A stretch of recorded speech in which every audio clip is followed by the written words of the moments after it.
दर्शक महानुभाव, पछिल्लो समय सुनको भाउले आकाश छुन लागेको बेला हामी भने सुन बग्ने सुनछहरी झरनामा पुगेका छौँ। कुरो यति मात्र छैन हो दर्शक महानुभाव, आजको बसाई अत्यन्तै महत्त्वपूर्ण छ, अत्यन्तै सुन्दर बन्ने छ। आजको श्रृङ्खलामा म यो सुन बग्ने झरना, हामी यस्तो देशमा जन्मेका छौँ, हाम्रो देश यति सुन्दर छ, जुन देशमा हामी सुनको माथि हिँडिरहेका छौँ, सुनको माथि सुतिरहेका छौँ, सुनको माथि बसिरहेका छौँ। आज यही ठाउँमा घुम्न आउनुभएका एकजना यस्तो व्यक्ति हुनुहुन्छ, उहाँसँग अन द स्पोट भेटघाट भएको छ यो झरनामा। उहाँको प्रतिभा यस्तो छ। सुनछहरी सुनैको खानीमा, सुनैको खानीमा दिल बस्यो पोखरेली नानीमा। उहाँ हुनुहुन्छ छिमेकी जिल्ला प्युठान सारी निवासी मेरो आदरणीय दाई युवराज घरती मगर, मेरो गोत्तेर दाई पनि हुनुहुन्छ। उहाँले यस्ता राम्रा रचनाहरू गर्नुहुन्छ, यो सुन्नुहोस्। स्वर्ग देख्ने भए नमरी घुम्न आउनुहोस्, स्वर्ग देख्ने भए नमरी घुम्न आउनुहोस्, यही सुन्दर सुनछहरी घुम्न आउनुहोस्। युवराज घरती यो नाम हो, जो आफैमा शिक्षक, आफैमा साहित्यकार, आफैमा कलाकार, बहुप्रतिभा भएको व्यक्तिलाई हामीले सुनछहरी झरनामा पाइसकेपछि उहाँसँग कुराकानी किन नगर्ने त भन्ने पक्षमा हामी पुगेका छौँ।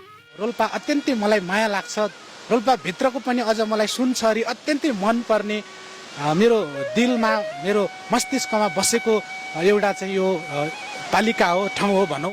युवराजसँग यस्तो अद्भुत क्षमता छ, जसले झरना घुम्न आएकै बेला अन द स्पोट यहाँ सृजनाहरू तयार पार्न सक्छ। युवराज घरती छिमेकी जिल्ला प्युठानको भए पनि रोल्पालाई अत्यन्तै धेरै माया गर्नुहुन्छ।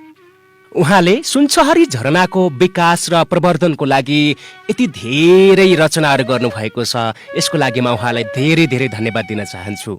दर्शक महानुभाव, मैले अगाडि भनिसकेको छु, हामी सुनको माथि हिड्डुल गरिरहेका छौँ, सुनको माथि सुतिरहेका छौँ, सुनको माथि बसिरहेका छौँ, तर पनि हामीले नुन खानकै लागि, नुन किन्नकै लागि अनवरत सङ्घर्ष गर्न बाध्य छौँ, अर्काको देशमा समेत पनि दुःख गर्न बाध्य छौँ। त्यसकारण यस्ता झरनाहरूलाई विकास र प्रवर्धन गर्न सके अथवा यस्ता चिजहरूलाई हामीले चिन्न सक्यौँ भने हामी आफ्नै देशमा केही गर्न सक्छौँ, हामी आफ्नै देशमा धनी बन्न सक्छौँ भन्ने चाहिँ मेरो मान्यता छ। आज हामी कार्यक्रम यात्रामा छौँ, कार्यक्रम यात्रा सुनछहरी झरनाबाट प्रस्तुत गर्न गइरहेका छौँ। यो कार्यक्रम यात्रा सामुदायिक रेडियो रोल्पा र जिएम अनलाइनको संयुक्त प्रस्तुति हो। यो झरनाको विकास चाहनुहुन्छ, प्रवर्धन चाहनुहुन्छ, यहाँ अझै धेरै पर्यटकहरू आउन्, विकास होस् भन्ने चाहनुहुन्छ भने हामीलाई धेरै भन्दा धेरै शेयर गर्नुहोला, कमेन्ट गर्नुहोला, लाइक गर्नुहोला। म यति भन्न चाहन्छु र अन्त्यमा फलो गर्न नभुल्नुहोला भन्दै अब भने लाग्छु म विस्तृत कुराकानीतर्फ। दर्शक महानुभाव, सबैलाई नमस्कार। म तिलक जिएम। आज म रोल्पाको सुनछहरी झरनामा यो सिजनको चौथो पटक आएको छु। यहाँ आउँदाखेरि अत्यन्तै धेरै भिडभाडहरू छ, धेरैजना यो सुनछहरी झरना घुम्नको लागि आउनु भएको छ र मलाई पनि अत्यन्तै धेरै रमाइलो लागेको छ, उत्साह लागेको छ। म जन्मेको ठाउँ यो सुनछहरी झरनाको शिर मेरो गाउँ पर्छ, यसै पनि मलाई गर्व छ र पनि अझ धेरै आन्तरिक पर्यटकहरू, बाह्य पर्यटकहरू आउँदै गर्दाखेरि मलाई जति खुसी सायद कसैले लागेको छैन होला। आज मसँग एकजना अत्यन्तै मिठो आवाजमा गीत गाउने एकजना दाई हुनुहुन्छ, प्युठानबाट आउनुभएको छ। उहाँसँग विशेष कुराकानी गर्ने प्रयास गरिरहेको छु। उहाँले साहित्य सृजना पनि अत्यन्तै राम्रो गर्नुहुन्छ। म विशेष गरी उहाँसँग, उहाँको परिचय गोप्य राख्दै उहाँको जीवन र जगतसँग जोडिएका थोरै कुराकानी गर्ने प्रयास गर्दैछु। दाई स्वागत छ। हस्, धन्यवाद भाइ। हजुर आराम हुनुहुन्छ? हजुर एकदम ठिक छ। सुनछहरी झरना आउनु भएको छ, हजुर खुसी लागेको छ होला? एकदम खुसी लागिरहेको छ। यो सुनछहरीसँगको सामिप्यता यो दोस्रो पटकको हो। म योभन्दा अगाडि पनि आएको थिएँ, आज दोस्रो पटक यो ठाउँमा आएको छु। हजुर, पहिला र अहिलेमा के फरक देख्नु भयो दाइ? म यो पहिले चाहिँ 2080 सालतिर हो जस्तो लाग्छ। 80 सालमा म आएको थिएँ। त्यसपछि म त्यतिखेर आउँदा यहाँ त्यस्तो खालको यो व्यवस्थापकीय कुराहरू, अहिले रेलिङ बनेको छ, सिँढीहरू, त्यहाँ अगाडि चाहिँ त्यो पसल राखेको कुराहरू, आज जो हामीले कार्यक्रम गऱ्यौँ त्यो स्थल यति राम्रो बनाइएको छ होइन। अनि त्यसपछि तल हाम्रो यो आई लभ सुनछहरी त्यहाँ पुगेको छैन, एकछिनपछि पुगाउँला। त्यति राम्रो चाहिँ यति सिँढी, यति रेलिङ राखेर यहाँको व्यवस्थापकीय पाटोका कुराहरू अत्यन्तै राम्रो गराएको मैले पाएँ र योभन्दा अगाडि आउँदाखेरि चाहिँ त्यति थिएन। हजुर तपाईँले त अत्यन्तै मिठो आवाजमा गीत गाउनुहुन्छ, म तपाईँको गीत सुन्छु। हस् म गाउँछु। सुन्छ हरि सुनैको खानीमा, सुनैको खानीमा दिल बस्यो पोखरेली नानीमा, दिल बस्यो पोखरेली नानीमा। हे राप्ती अञ्चल फूल जस्ती नानीको मनै चञ्चल, फूल जस्ती नानीको मनै चञ्चल। अत्यन्तै सुमधुर आवाजमा गीत गाउनु भएको छ। यो आवाज तपाईँको यो सुनछरी जस्तै एकदम सङ्लो छ, अत्यन्तै शुद्ध छ, मिठो आवाजमा गाउनु भएको छ। अनि आज फेरि प्युठान फर्किनुहुन्छ? आज म प्युठान फर्किने हो। हजुर तपाईँको शुभ नाम के थियो? म त त्यो सोध्न पनि यो रमाइलोमा भुलिसकेछु। मेरो नाम, सबैलाई नमस्कार, मेरो नाम युवराज घरती मगर र मेरो निकनेम साहित्यिक उपनाम चाहिँ सबैले युवराज दर्पण भनेर मलाई चाहिँ चिन्ने गर्नुहुन्छ। हजुर तपाईँले साहित्य सिर्जनाहरू पनि गर्नुहुन्छ होइन? साहित्य सिर्जना पनि गर्छु, कहिलेकाहीँ कलम चलाउँछु फुर्सद हुँदा। हजुर यो बेलामा एउटा गजल सुन्छौ तपाईँ? अवश्य पनि म मेरो गजल सुनाउन चाहन्छु। स्वर्ग देख्ने भए नमरी घुम्न आउनुहोस्, स्वर्ग देख्ने भए नमरी घुम्न आउनुहोस्, यही सुन्दर सुनछरी घुम्न आउनुहोस्। स्वर्ग देख्ने भए नमरी घुम्न आउनुहोस्, यति सुन्दर सुनछरी घुम्न आउनुहोस्।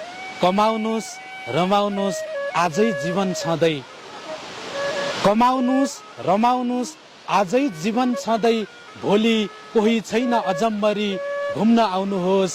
स्वर्ग देख्ने भए नमरी घुम्न आउनुहोस्, यति सुन्दर सुनछरी घुम्न आउनुहोस्। एउटा एउटा मुसाफिर संसार डुल्छ, संसारै जान्दछ। एउटा मुसाफिर संसार डुल्छ, संसारै जान्दछ, त्यसै कहाँ भइन्छ नम्बरी घुम्न आउनुहोस्। स्वर्ग देख्ने भए नमरी घुम्न आउनुहोस्, यति सुन्दर सुनछरी घुम्न आउनुहोस्। कसम कसम यो ठाउँ आए दुःख सबै भुल्नुहुन्छ, कसम कसम यो ठाउँ आए दुःख सबै भुल्नुहुन्छ, थोरै उकाली ओह्राली गरी घुम्न आउनुहोस्। स्वर्ग देख्ने भए नमरी घुम्न आउनुहोस्, यति सुन्दर सुनछरी घुम्न आउनुहोस्।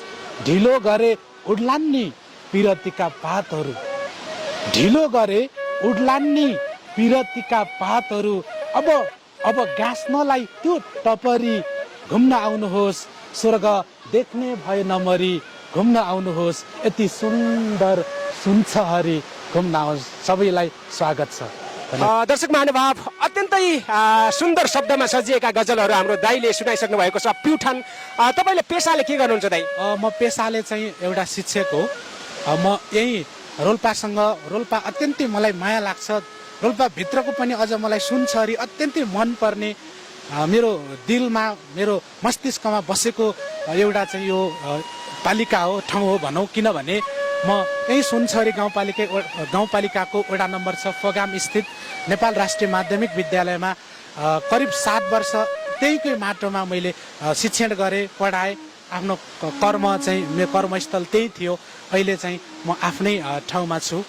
तपाईँले यस्तो मिठो गीत गाउनुहुन्छ, तपाईँको गीत त जति सुने पनि आज हामी थाक्नेवाला छैनौँ। फेरि तपाईँको मुखारबिन्दुबाट अर्को भाका सुन्छौँ। अवश्य पनि म अर्को गीत गाउने प्रयास गर्न चाहन्छु। जाउला कान्छी जलजलाएर सुनछरी घुम्न, जाउला कान्छी जलजलाएर सुनछरी घुम्न, साह्रै रहर लाग्यो मलाई तिम्रो गाला चुम्न हो, साह्रै रहर लाग्यो मलाई तिम्रै गाला चुम्न। कम्मरै पनि के साह्रो कसिलो, कम्मरै पनि के साह्रो कसिलो, के खाको नानी मोही कि पानी गाला छ रसिलो के खाको नानी मोही कि पानी गाला छ रसिलो। यो रोल्पाको सुनसरी झरना घुम्न आउने यो पर्यटकहरूलाई के भन्नुहुन्छ हजुरले अथवा कसैले योजना बनाएर राख्नु भएको छ? तपाईहरू यदि यो सुनसरी झरना घुम्न आउने तपाईँ योजनामा हुनुहुन्छ, योजना बुन्दै हुनुहुन्छ भने तपाईहरू सबैजनालाई स्वागत छ। तपाईहरू अघि न मैले गजलमा पनि मैले वाचन गरेँ, सुनाएँ मेरा गजलका शेरहरू मार्फत। तपाईहरू अलिकति उकालो ओह्रालो गरेर अलिकति चाहिँ तपाईहरू दुःख कष्ट अवश्य जरुर गर्नुपर्छ नै।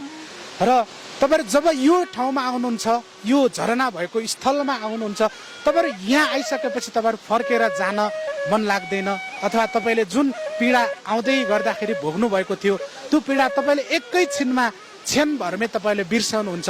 र तपाईँ सबैजनालाई चाहिँ एकपटक आउनुहोस्, यो झरनाको अवलोकन गर्नुहोस् र सबैजनालाई चाहिँ अवलोकन गर्नको लागि तपाईँहरू यहाँ आएर उहाँहरूलाई पनि निमन्त्रणा गर्नुहोस् म भन्न चाहन्छु। समय र संवादको लागि धेरै धन्यवाद दाइ। हस् धन्यवाद।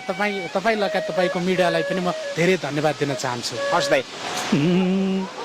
ओराली लागेको हरिणको चाल भो बाचुन्जेलसम्म पनि मरेकै हाल भो छल गर्यो मायाले छल गर्यो मायाले छल गर्यो मायाले छल गर्यो मायाले।